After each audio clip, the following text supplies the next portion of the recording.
সেবা করাই। কেন? একদিন আমার হাত হয়তো মুখে উঠবে না, সেদিন আমার ছেলে পেলে পাশে থাকলে পরে মাখিয়ে তুলে দেবে আমারও ধরে। বৃদ্ধ মাতা পিতার সহায় সম্বল হয় পুত্র কন্যা, কিন্তু তখন মানুষ দলে দলে মা বাবা স্ত্রীকে ছেড়ে সন্ন্যাস নিতে থাকে নিজের আত্মমঙ্গলের তরে। তাকে যারা টেনে এনেছে সংসারে তাদের দিকে আর চাই না ফিরে।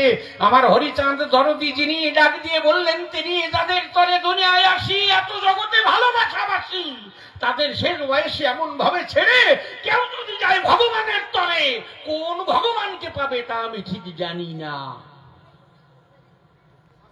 এই জন্য মনে করুন ভাবনা। তাই আমার হরিচাঁদ ঠাকুর যিনি ডাক দিয়ে বললেন, তিনি সংসার ছেড়ে গিয়ে কাজ নাই, কথা লবি, সংসারে থাকবি, সত্য কথা কবি, সত্য পথে চলবি, সত্য ভাবনা ভাববি, পরসতী পরপতি স্পর্শ না করিবে। এত বড় কথা আমার জীবনে কোনো গ্রন্থে আমি পাইনি। পরসতী পরপতি স্পর্শ না করিবে, তুমি না ডাকিলে হরি তোমাকে ডাকিবে। তোমার ডাকা লাগবে না হরিকে, হরি তোমাকে ডাকবে। শুধু এই দুটো কথা মেনে চলো। পরসতী পরপতি স্পর্শ না করিবে, তুমি না ডাকিলে হরি তোমাকে ডাকিবে।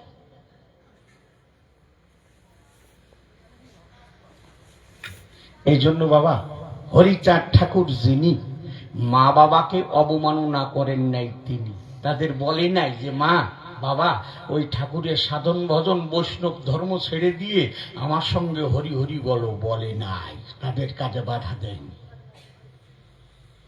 যে যাহার মন হরে সে তার হরি এই সংসারে, যে যাহারে ভক্তি করে সে তার ঈশ্বর, ভক্তি যোগে হয় তার স্বয়ং অবতার। মা বাবাকে কোনোদিন বাধা দেননি যে বাবা মা কৃষ্ণ বা গৌরাঙ্গকে ফেলে জানাই তোমাদের স্থলে হরি হরি বড় ধরা তলে, কোনোদিন বলে নাই। যে যাকে ভালোবাসে, তবে জীবের দুঃখের তরে, জীবের দুঃখ অপনোদনের তরে ঠাকুর এই নিয়ম দিলেন সংসারে হরি বল। করবি হাতে কাম মুখে নাম, দীনবন্ধু দেবেন তার পরিণাম, বিধি তোর হবে না বাম, যদি গুরু কৃপা হয়।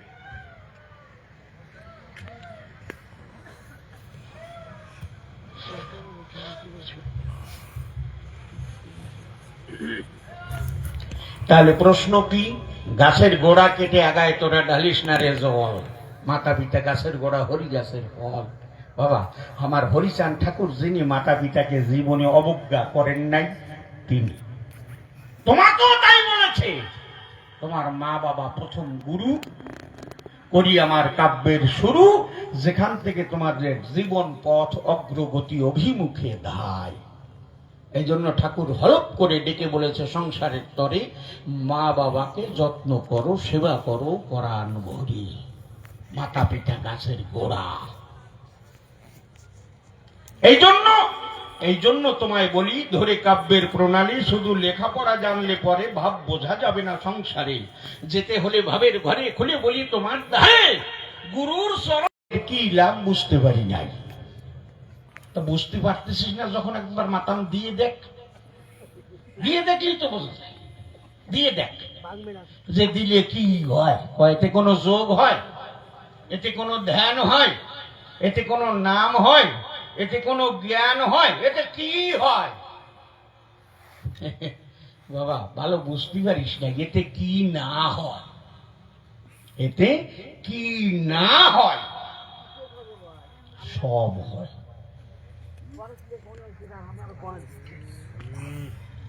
খুলে বলি সভা তলে যেভাবে প্রশ্ন করে গেছে চলি,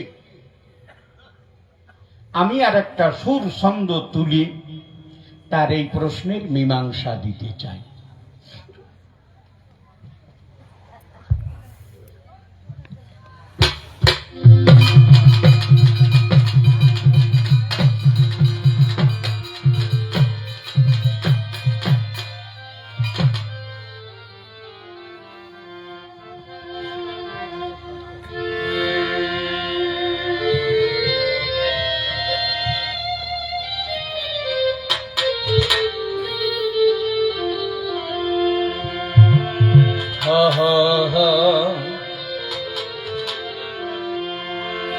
আমার শান্তি হরির পায়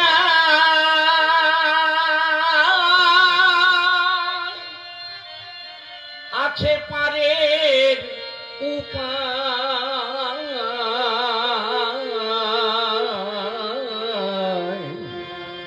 প্রেমানন্দে বাহু তুলে একবার বল রে হরি বল। আমার শান্তি হরি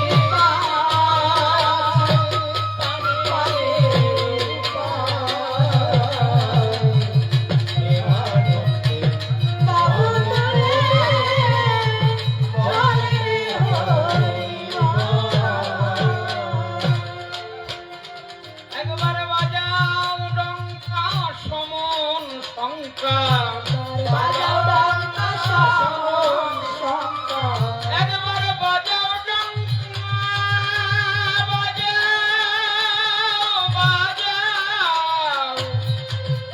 বাজাও ডঙ্কা একবার বাজাও ডঙ্কা সমন শঙ্কা নাশে না মানো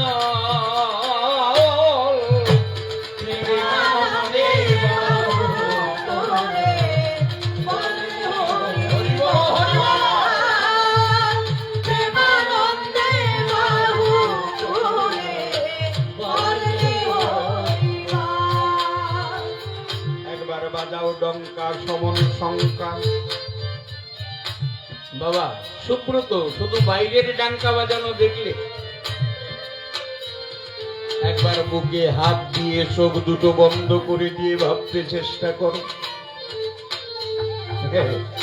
বাবা ডাঙ্কা বাজতেছে তাই তুমি বেঁচে আছো। যেদিন এই ডাঙ্কার বাজনা বন্ধ হয়ে যাবে না, চার বন্ধু কাঁধে তুলে মুখে হরি হরি বলে সেদিন তোমাকে শ্মশান ঘাটে নিয়ে যাবে। যেদিন থেকে ডাঙ্কা বাজা শুরু হয়েছে সেদিন তুমি একটা জীবন পেয়েছো। যেদিন এই বাজনা বন্ধ হয়ে যাবে সেদিন মরণের কুলে গিয়ে দাঁড়াবে বন্ধু। ডাঙ্কা বাজে তাই আমি বাজি, বাজাও ডঙ্কা সমন শঙ্কা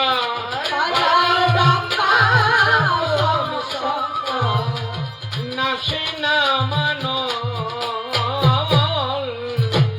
প্রেমানন্দে বাহু তুলে বলরে হরিবার প্রেমানন্দে বাহু তুলে বলরে হরিবার। বিজ্ঞান ডাঙ্কা নিয়ে রিসার্চ করেছে। তারা কি পেয়েছে জানেন? ডাঙ্কার বাজনা সেই শুনতে পায় যার কান ভালো আছে। তাই তো বাবা, যে কানে কালা, যে বধির হয়ে গেছে সে ডাঙ্কা কেন? পাথর ভাঙলো, বোম ফুটালেও শুনতে পায় না। এই ধ্বনি কানে ঢুকলে মঙ্গল হবে, কিন্তু যার কান বধির, যার কান কালা হয়ে গেছে তার জন্য হরে কৃষ্ণ বলেন আর রাম বলেন, গৌর হরি বলেন, আরো নাম বলেন, যার কান কালা তার কানে ঢুকবে, বলেন ঢুকবে। হরি বললেও তার কানে ঢুকবেন, কিন্তু ধ্বনি তরঙ্গ বসে থাকবেন। যখন ডাঙ্কায় জোরে বাড়ি দিচ্ছেন এর একটা তরঙ্গ সৃষ্টি হয়, ভাইব্রেশন সৃষ্টি হয়। এইখানে সাউন্ড বাজতেছিল, যারা আমরা বর্তমানে ডিজে সাউন্ড করি, আমার তো দম বনই আসে, এই ডুমডাম করে বাজে। আমি কোনো বিয়ে বউ বাতের বাড়ি যাইনি, ও সহ্য করতে পারি যেন দম বন্ধ হয়ে আসবে, এত জোরে ভাইব্রেশন। আমাদের ওখানে এক বড় লোকের ছেলের বিয়ে নিয়ে আসছিল, তা মানুষ দুটো মরিয়ে গেছিল বাজনার চোখে। ঘরের টিনগুলো এরকম কাঁচের গ্লাসগুলো খালি খালি ফেটে গেছিল। কারণ ওই যে আওয়াজটা হচ্ছে না, ওর একটা তরঙ্গ আছে, ধ্বনি তরঙ্গ, দেখা যায় না কিন্তু অনুভব করা যায়। বাবা কেউ কানে কালা, আপনি তার সামনে ডাঙ্কা পিটালে ঘুম ঘুম করে যে আওয়াজ হচ্ছে, এর যে একটা ধ্বনি তরঙ্গ চৈতর বুকে গিয়ে লাগবে, শরীরে অনুভব করবে, কানে শুনতে পারবেন না। আপনি চোখে দেখতে পান না, তাও ওই ধ্বনি তরঙ্গ আপনার কাছে পৌঁছাবে। কানে শুনতে পান না, তাও পৌঁছাবে। আপনার শরীর প্যারালাইজড হয়ে গেছে, তবু ওই ধ্বনি তরঙ্গ পৌঁছাবে। এই ডাঙ্কা শুধু নিজের মঙ্গল না, এই ডাঙ্কার ধ্বনি যত দূরে যায় তত জীব কুলের মঙ্গল হয়।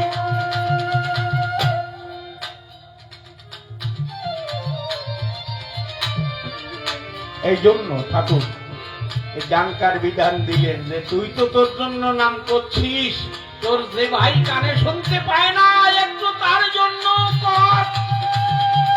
এই জন্য 3 রকম হরিনাম, হরি বল, হরি বলো আর হরি বল। এই জন্য 3 রকম, হরি বল, হরি বল আর হরি বলো।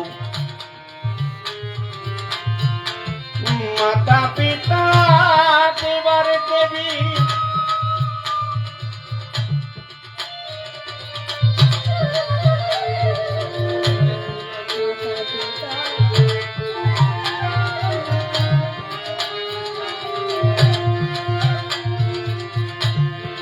মাতা পিতা দেবার দেবী করো রে পূজন, করো ভক্ত সঙ্গ প্রেম তরঙ্গ তেজিয়া পূজন।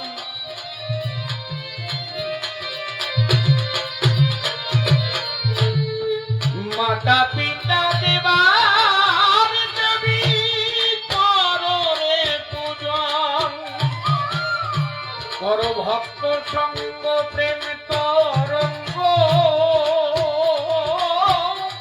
তেজিয়া পূজন। আর সন্ধ্যা সকাল হরি মন্দিরে হরি বল।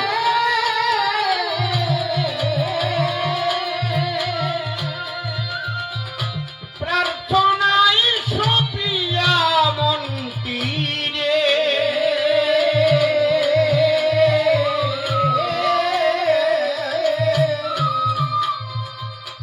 যারা হরি ঠাকুরকে আশ্রয় করেছে,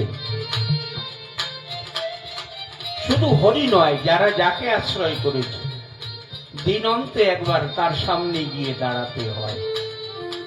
আমরা যারা বয়স্ক মা বাবা আছি, সারাদিন ছেলে মেয়ে কাজের তাগিদে থাকে, কিন্তু সন্ধ্যা হলে মনটা তাদের দেখতে চায় যে সন্ধ্যা হয়ে গেল এখনো ছেলেটা ঘরে ফিরে এলো না। তা আমরা জাগতিক জগতের 1 জনমের পিতা, তাই ছেলে মেয়েকে সন্ধ্যাবেলা দেখতে ইচ্ছা করে। যিনি জগৎ পিতা তারও দেখতে ইচ্ছা করে বাবা। তাই অন্তত দিনন্তে একবার ঠাকুরের সামনে গিয়ে দাঁড়ানো আমাদের প্রত্যেকটা ভক্তের কর্তব্য। যে দীনবন্ধু, যে জন্য তুমি এনেছো, হয়তো তোমার মন মতো হতে পারিনি, কিন্তু দিনের শেষে তোমার সামনে এসে দাঁড়িয়েছি। সন্ধ্যা সকাল হরি মন্দিরে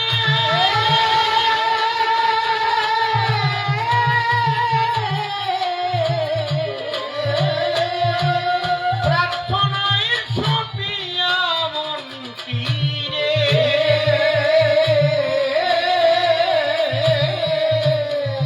আইরে ভাসিয়া দুই আখিল রে, ভাসিয়া দুই আখিল রে, ভাসিয়া দুই আখিল রে, সার পর চরণ যুগল। প্রেমানন্দে বাহু তুলে বলে হরি বল, প্রেমানন্দে বাহু তুলে বলে রে হরি বল। করো হাতে কামার মুখেতে নাম সংসারী সাধু, দেখবে হরি নামের মাঝে ভবে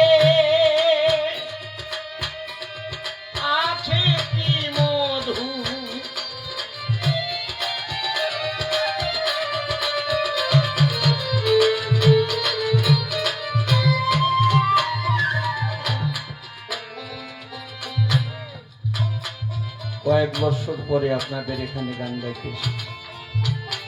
সামনে আবার সুযোগ পাবো কিনা জানি না। যার কথা তার কৃপা না হলে বলা যায় না বাবা। শুধু হরিবল হরিবল বললেই হবে না। হাতে কাম আর মুখে নাম, কর্মকে ফাঁকি দিয়ে শুধু যদি ডাকি হরি বলে, তাহলে আমার হরি ঠাকুরকে মানা হলো না বাবা। হরি নামের ভিতরে কি মধু আছে,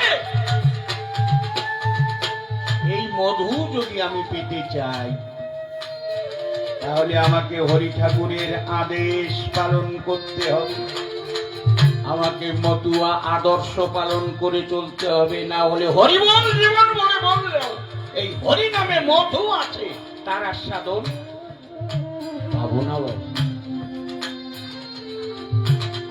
করো হাতে কাম আর মুখেতে নাম, সংসারী সাধু দেখবে হরি নামের মাঝে ভবে ভবে আছে কি মধু।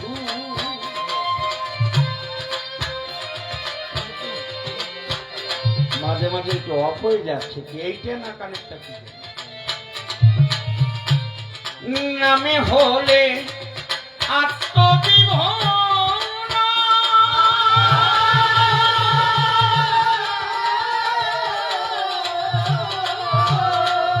ওরে এই হরি নাম হয় পারেরি ভেলা।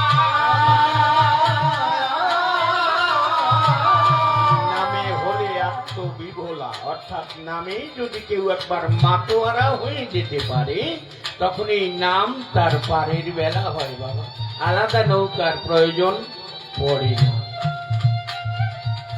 হাইরে নামে হলে আত্মবিভোর,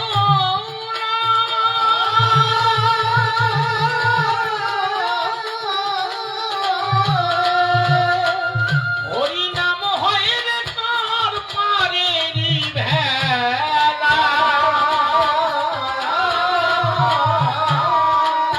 ওরে যেদিন ভবে সাঙ্গ হবে, ভবের খেলা সাঙ্গ হবে ভবের খেলা। ওরে যেদিন সাঙ্গ হবে ভবের খেলা, এই ভাঙা তরি ধরবে হাত।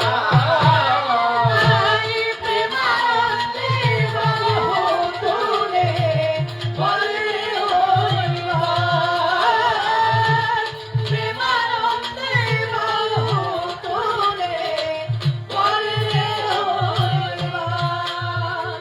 এই মায়ার বাঁধন কাটবার জন্যই সাধন ভজন, বড় বড় যোগী মুনি ঋষি যারা মায়ার বাঁধন কাটবার জন্য তারা সবকিছু ছেড়ে গহন বনে গিয়ে সাধনায় ব্রত হয়েছে বাবা। আমার হরির বাজারে নামে কাটে, নামে কাটে মায়ার বাঁধন, বেদ বিধি কিসে চিরবিদায় দিবে একদিন, সবাই মিলে মিশে।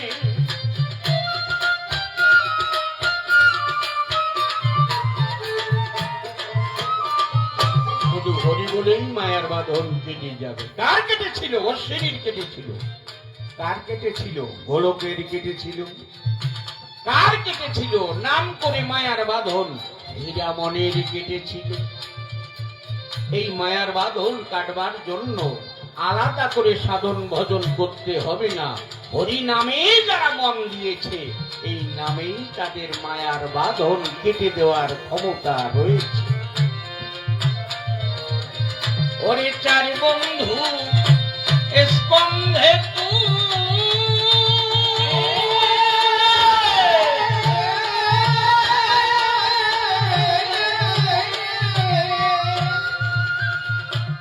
মুখে হরি হরি বলে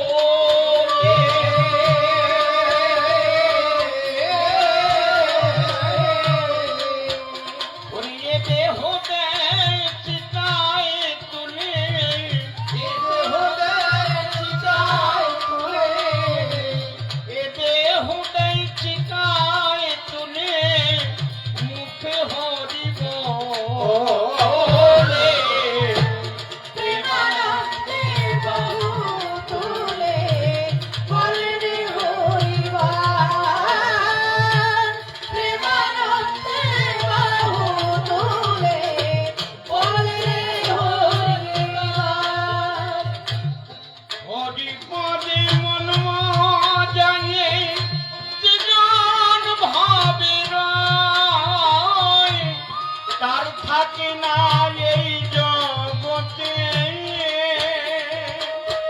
জনম মরণ ভয়।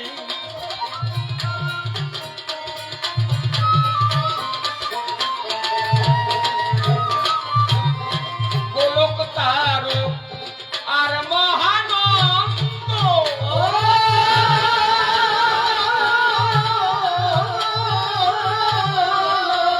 ওরে তারা হরি নামে মায়ানন্দ।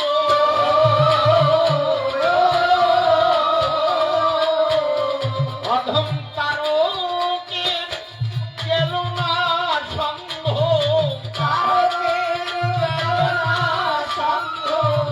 তারকের গেল না সন্ধ, যুক্তি তর্কের বলাব। প্রেমানন্দে বাহু তুলে বলে রে হরিবার প্রেমানন্দে বাহু তুলে বলে রে হরিবার তাই বলি হে সুব্রত আমি আজি তব ধারে, আমার হরির মহিমা জগতে বিলাই ভক্ত যারে তারে। হরি বলে বাহু তুলে তারা নয়ন জলে ভাসে, আরতের ঘরে সে রূপ হেরে আনন্দেতে আছে। বাবা, যদি কেহ নামে মাতোয়ারা হয়,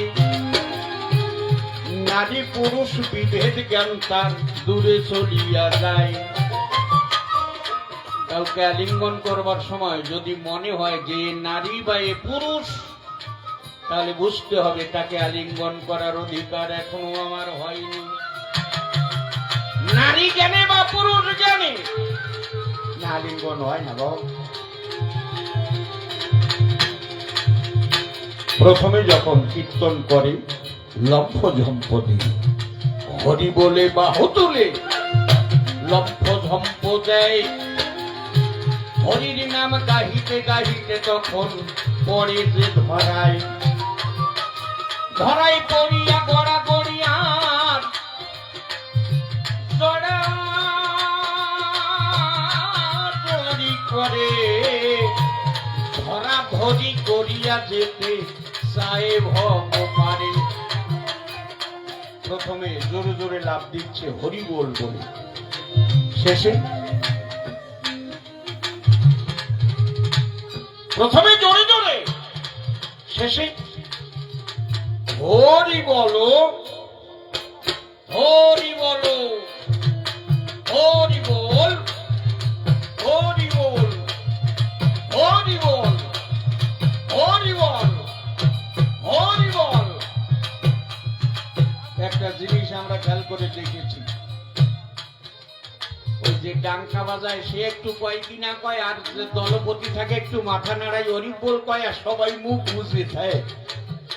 এই নামের সময় মুখ বুঝে থাকতে নাই, কি জানি ওনার যদি ভালো লাগে সামনের জন্য কথা দিল না থাক মুখ বুঝে।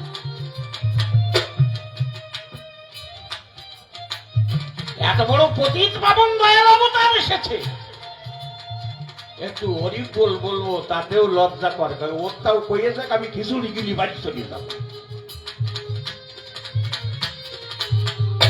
অনুরোধ, ঠাকুর সভায় হোক বা কোনো কীর্তনে হোক, যখন কথা আছে, শব্দ যখন আসে, তখন বলেন। কি জানি কালকে মুখ থাকবে, কথা নাও থাকতে পারে।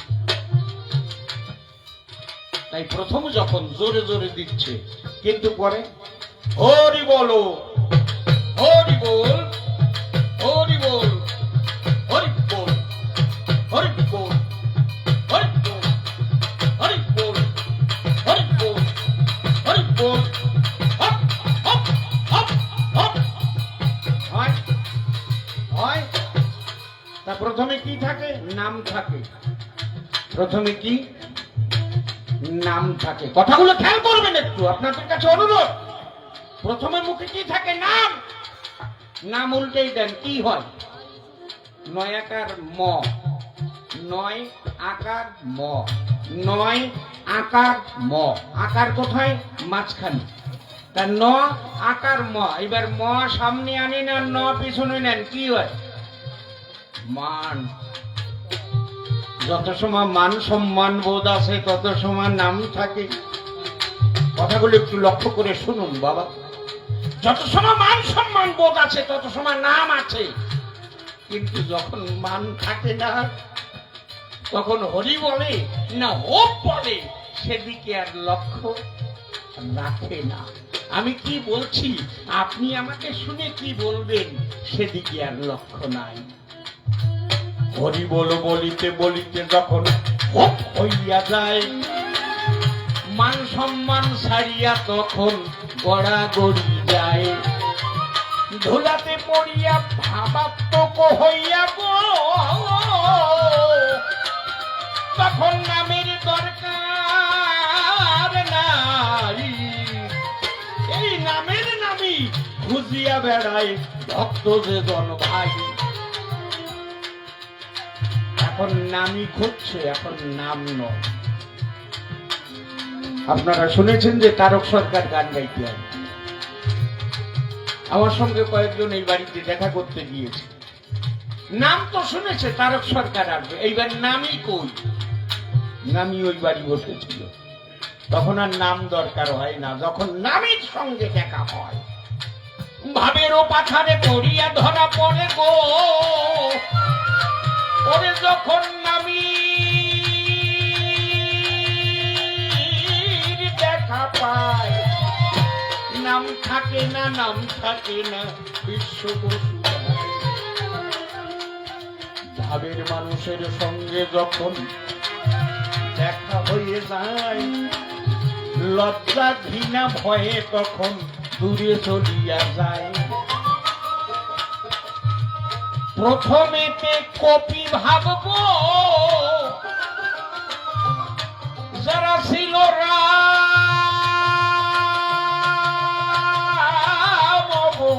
অবতারে, হরি বল বলিয়া তেমনি ভক্ত লম্ফ ঝম্প মানে। যত সময় নাম আছে তত সময় লম্ফ ঝম্প। যখন নামীকে খোঁজ করছে, ব্রজর গোপিকা যারা নামীকে খুঁজছে তারা ধরা পড়ে গড়াগড়ি যায়। কৃষ্ণ কৃষ্ণ বলে ভাসিয়া চোখের জলে খুঁজিয়া বেড়ায়। নাম যত সময় তত সময় লম্ফ জম্প আছে। যখন নাম চলে গিয়ে নাম বাদ দিয়ে নামীকে খুঁজছে, তখন আর লম্ফ জম্প নাই। প্রথমেতে গোপী ভাব, তারপরে গোপী ভাব। এই মতুয়ার বাজারে লম্ফ ঝম্প করে পড়িয়া ধরার পরে ক্রন্দন করে। তাই প্রথমে গোপী ভাব, রাম অবতারের ভক্ত ভাব, আর শেষে গোপী ভাব, কৃষ্ণ অবতারের দাপরের গোপীদের ব্রজের ভাব। সেই যে দাপর আর ত্রেতা যুগের ভাব ধরিয়া ভাই এক করিয়া দিয়েছে কলিতে হরিচাঁদ গোসাই। জীবের মঙ্গলের তরে আমার হরি গুরু চাঁদ এলো, একবার পরানো ভরিয়া ভক্তবৃন্দ সবে হরি হরি হরি।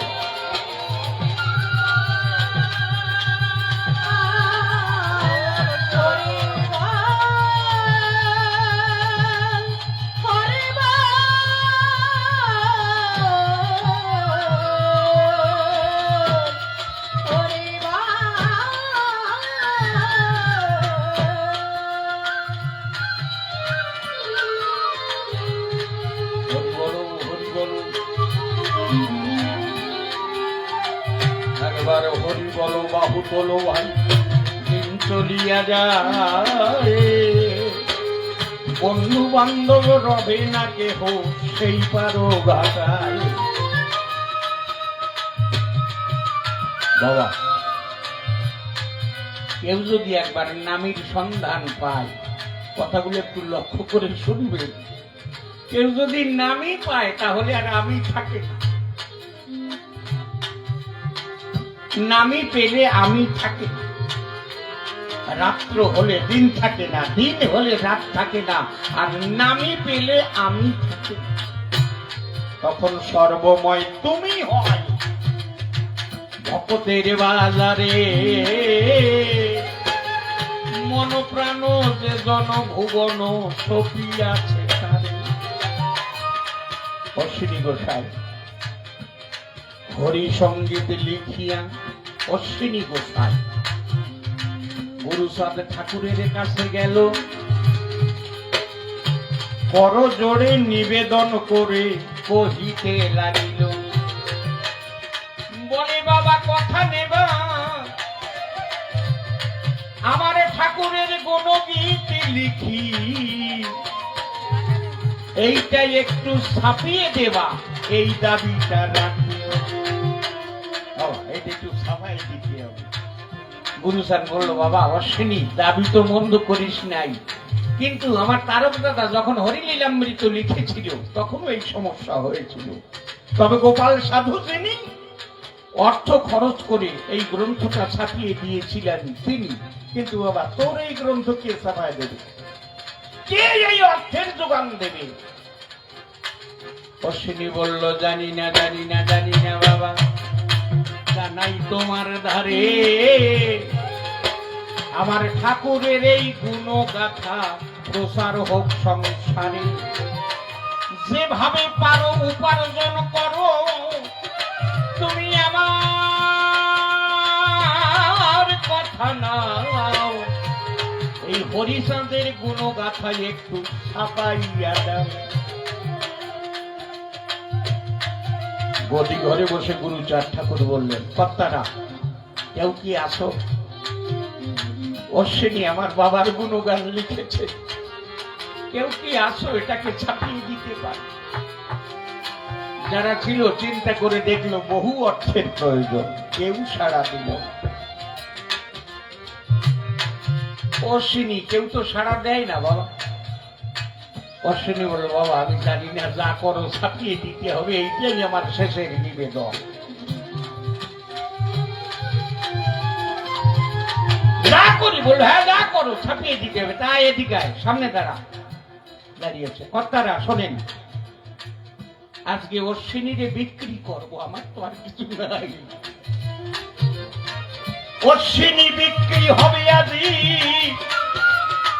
শুনুন ভগ্নী ভাই, এই গ্রন্থ যে ছাপিয়ে দেবে তারে অশ্বিনী দিতে চাই। অশ্বিনীকে তার কাছে বিক্রি করে দেব যে গ্রন্থ ছাপিয়ে দেবে। বড় জোরে চোখের জল ফেলিছে গোসাই, বলে আমার এই জীবনে ঠাকুরের কাজে লাগবার সুযোগ পাই। জীবনে আমার দ্বারা তো ঠাকুরের কোনো কাজ হয় নাই, তবে আজকে আমি বিক্রি হয়ে যদি ঠাকুরের গুণগাথা প্রচার হয় আমি বিক্রি হতে পারি। সবাই নির্বাক হয়ে বসে আছে, কেউ কোনো কথা বলছে না, পাচ্ছে। এমন সময় ঠাকুর বাড়িতে এক বিধবা মহিলা জল নিয়ে ঠাকুরকে দিতে এসে শুনলো যে অশ্বিনী বিক্রি হচ্ছে। ওই মা তখন করজোড়ে বলে, গুরুচাঁদের ঠাই যদি অশ্বিনী বিক্রি হয় বাবা, আমি কিনতে চাই। তুই তো কেবল জল নিয়ে এলি, তুই কি জানিস অশ্বিনীর দাম কত? কত বাবা? বলল, আমার বাবার গুণগীতি লিখেছে, হরিসঙ্গীত, এইটা ছাপিয়ে দিতে হবে। ওই বিধবা মা ডাক দিয়ে বলল, বাবা আমার স্বামী শ্বশুরের সম্পত্তি আছে, জানাই তব ঠাই, সব বিক্রি করে গ্রন্থ ছাপিয়ে দিতে চাই। যদি এইটুক সম্পত্তির বিনিময় আমি একজন গোসাই কিনতে পারি, আমার নারী জনম ধন্য হবে বাবা। এই না মায়ার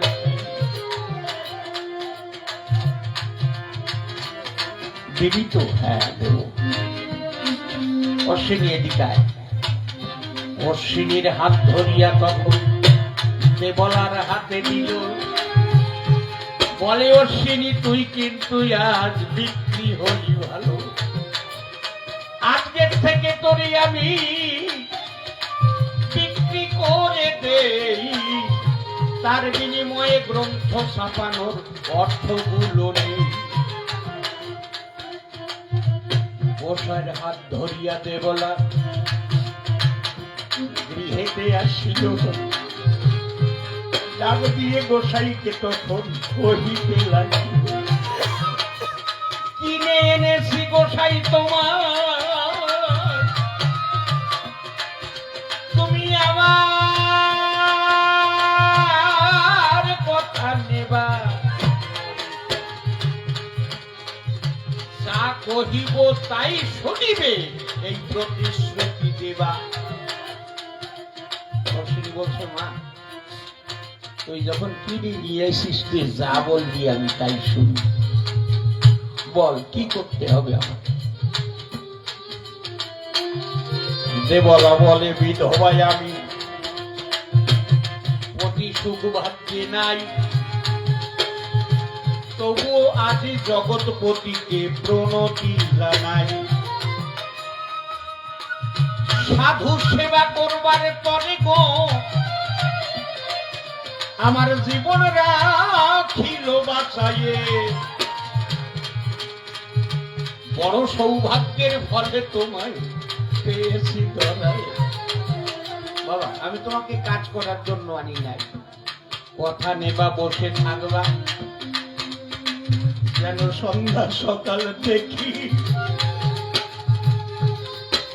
আমার হরির ভক্ত দর্শন করিয়া মনে হব সুখী। এই বলিয়া দেবলা তখন পরে গোসার চরণ তল ভক্তবৃন্দ প্রেমানন্দে একবার বলুন হরি বল।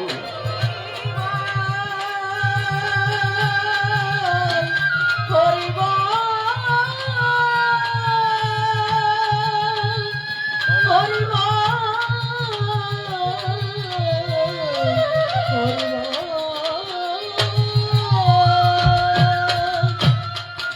এদিকে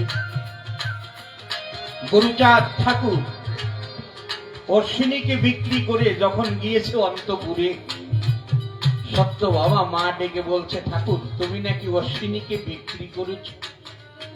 বললো, হ্যাঁ সত্য বাবা, আমার আর কোনো উপায় ছিল না, আমার বাবার গুণগীতি লিখেছে, হরিসঙ্গীত ছাপানোর মতো অর্থ আমার কাছে নেই, এই জন্য বিক্রি করতে হলো। সত্য বাবা বলছে, ঠাকুর আমার অশ্বিনীকে বিক্রি করে দিবে, আমার গর্ভের তো চারটে সন্তান ছিল, ওর থেকে একটা সন্তান বিক্রি করে দিতে পারলে না,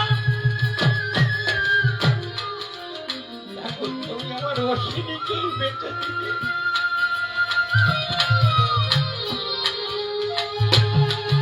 গুরুচাঁদ বলছে,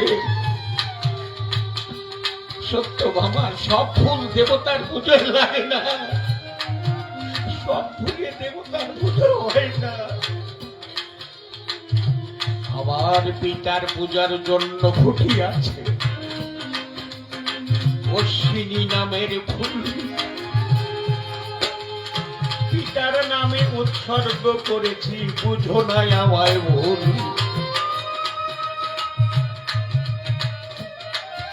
সত্য বাবা মা বলল, ঠাকুর তুমি আজকে আমাকে সন্তানহীন করে দিয়েছ,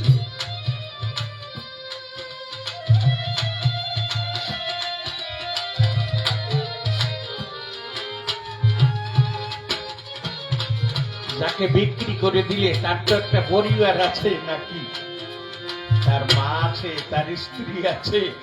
অশ্বিনী যা করুক ভিক্ষে করে চালালে ও সংসারটা চালাচ্ছিল, এখন চালাবে কে?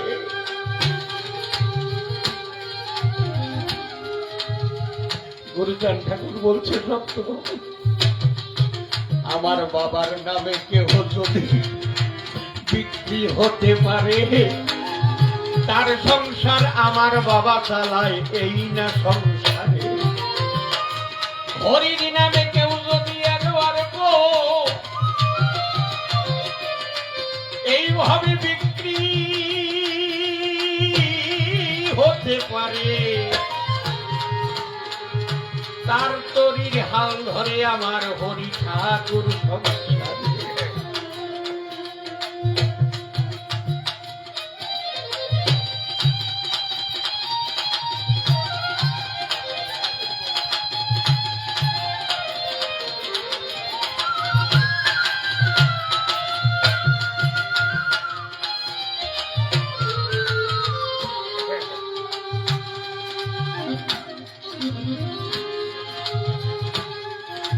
বলা মা একটু কাজে গেছে, জল আনতে। অশ্বিনী গোসাই চিন্তা করে সারাদিন 3 মাস হয়ে গেল, বারান্দায় বসিয়ে রাখে, সেবা দেয়, পুজো দেয়, বসে বসে খাই, এত সহ্য করা যায় না।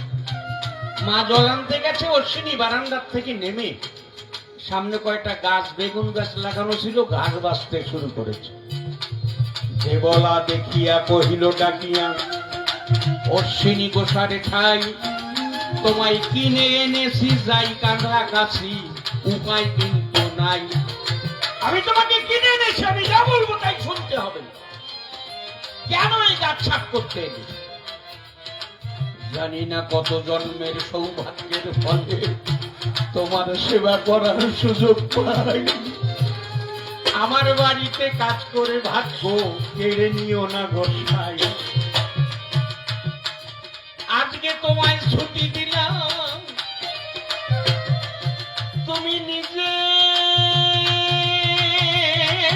ঘরে যাবে, সেদিন একবার দেখা দিও যদি আমার ছুটি হবে। আজকে তোমাকে ছুটি দিলাম, নিজের ঘরে ফিরে যাও। একটা আবেদন সেদিন এসে সামনে দাঁড়িয়েও, যেদিন আমার ছুটি হবে।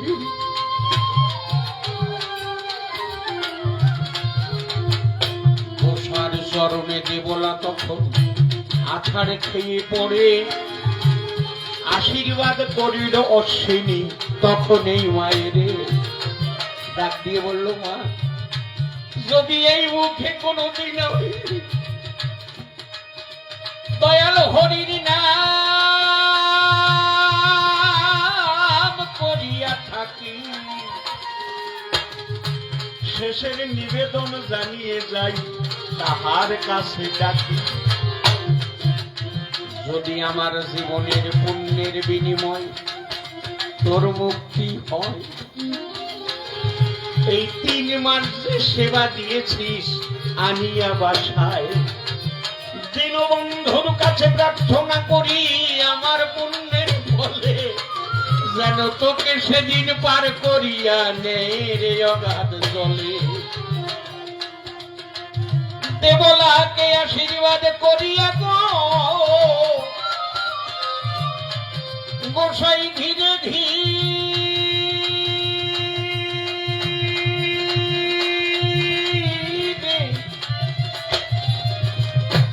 নিজের ঘরে গেল।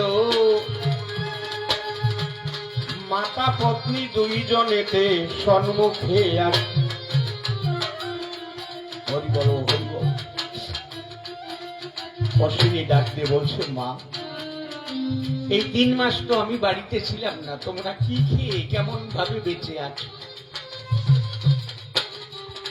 মা ডাক দিয়ে বলছে, অশ্বিনী 3 মাস বাড়ি ছিলি না, তাতে কি? হরি বল।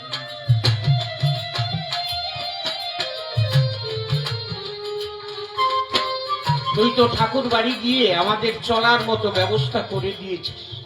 বলো কি? বলো হ্যাঁ। যেদিন তুই ঠাকুর বাড়ি গেছিস তার পরের দিন ছোট্ট একটা ছেলে এলো, মাথায় ধামা ধরিয়ে। সারা মাসের ক্রয় তখন ছিল তার ভিতরে, চাল ডাল সবজি ধামায় ভরে নিয়ে এলো বাড়ি, কষ্ট করে ছোট্ট ছেলে। তারপরে কি জানিস, আমার জন্য আর বৌমার জন্য দেখ দুটো নতুন কাপড়ও দিয়ে গেছে। আমরা তো জীবনে নতুন কাপড় পরি নাই। অশ্বিনী ডাককে বলছে, মা, যে দিতে এসেছিল তাকে কি এর আগে কোনোদিন দেখেছ? মা বলে, দেখি নাই বাবা, তবু মনে হয় তার চিনি। কবে যেন করেছিলাম ভাবের বিক্রি, কোনদিন তারে দেখি নাই, তবু সেনা সেনা মনে হয়।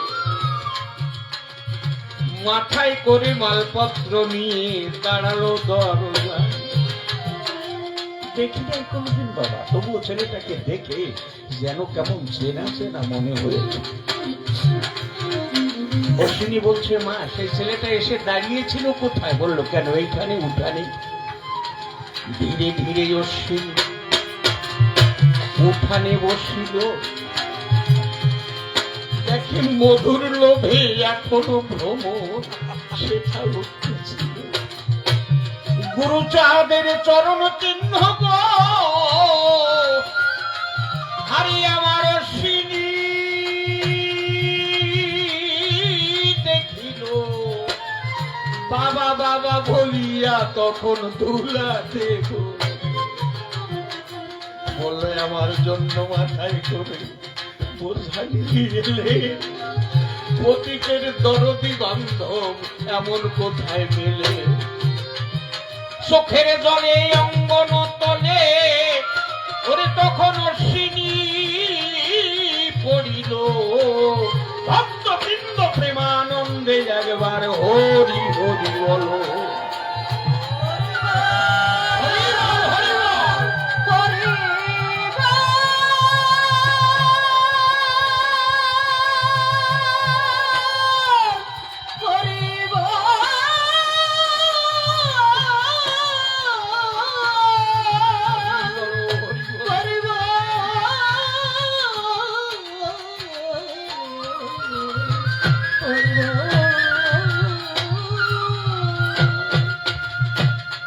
আমার দয়াল হরিকে যে দিতে পারে তার তো অভাব নাই। পারের কান্ডারি আমার হরিচাঁদ গোসাই। এমনি ভাবে নামে যদি কেহ মা তোমার হয়, তখন সেজন মাতাম দেয় এই না বসের ভাই। পাশে আর ডাঙ্কার তালে বেদিনী দেখো দোলে, শব্দ তরঙ্গ সৃষ্টি হয়ে লাগে এই না বক্ষতলে। যদি চোখেও না দেখে কানেও না শোনে গো, তবু নামের তরঙ্গ গিয়ে বুকে লাগে। সেই জন ধন্য হয় জানি হরির অনুরাগী। যে কয়খানা প্রশ্ন আমায় করে গিয়েছিল দান, এক এক করে ধরে ধরে তাহার দিলাম সমাধান। এরপরে সেজন জানি আমার আসিবে আসরে, তাহার ভাবের কথাগুলো আবার বলিবে প্রকাশ করে। বহু ভাবে বহু কথা দিতে গেলে বক্তৃতা ভুল ত্রুটি হয়ে যেতে পারে। গাড়ির জায়গায় ক্ষমা করে দেবেন সবাই, ক্ষমা জানাই বারে বারে আপনারে। এই যে কবি গান শাস্ত্রের ব্যাখ্যান করিলাম আসরের পরে, ভুল ত্রুটি হলে জমা সকলে করিবেন ক্ষমা, প্রণতি জানাই পদনখরে। এই দিকে মাতৃজাতি চরণেতে প্রণতি করি মাগো আমি বারে বার। মায়ের আশিসে জানি জগতে সে কৃপা করে এই না ধরার পর। সাধু সুজন যারা আশিস করিবেন তারা তবেই তো করে মনসাদ। আপনাদের আশীর্বাদে করিব না ভবে বাদে, তখনই করিব সে আস্বাদ। বহুভাবে বহু কথা দিতে গেলে বক্তৃতা ভুল ত্রুটি হয়ে যেতে পারে। গাড়ির জায়গায় ক্ষমা করলে করিবেন ক্ষমা। সাধু সুজন আছেন যে সংসারে, যেভাবে প্রশ্নপত্র করে গেল অদ্য অত্র এক এক করে ধরে তাহার তাই প্রশ্নগুলো ধরে ধরে জবাব দানা আসরে এক এক করে করে গেলাম ভাই। এরপরে সেই জন দিবে জানি দর্শন আসরের পুরো ভাগে ভাই। তাহার কথা ধরে পুনরায় আসরে আমিও জবাব দিতে চাই। তবে ভক্ত যারা আসক্ত ঠাকুরের নামে বটে হয়, তাদের চরণে দাঁড়িয়ে এইখানে প্রণাম করি রাঙা পায়। হরির কৃপা তারপরে হয় জানি, ভক্তের কৃপা তারপরে রয়। এই তো শাস্ত্রের বচন শুনি, সেই কথা যদি আমি ভবের করে মানি, সেই পথ ধরে লইব প্রাণী। এই তো অন্তরের ভাবনা বটে, বেশি কথা কেন আর বলি অকপটে। এই পর্যন্ত ভাবসাঙ্গ হয়ে যাবে, এরপরে সেই জন আসবে আসিবে। এই পর্যন্ত বলে আমার ভাবসাঙ্গ হলো।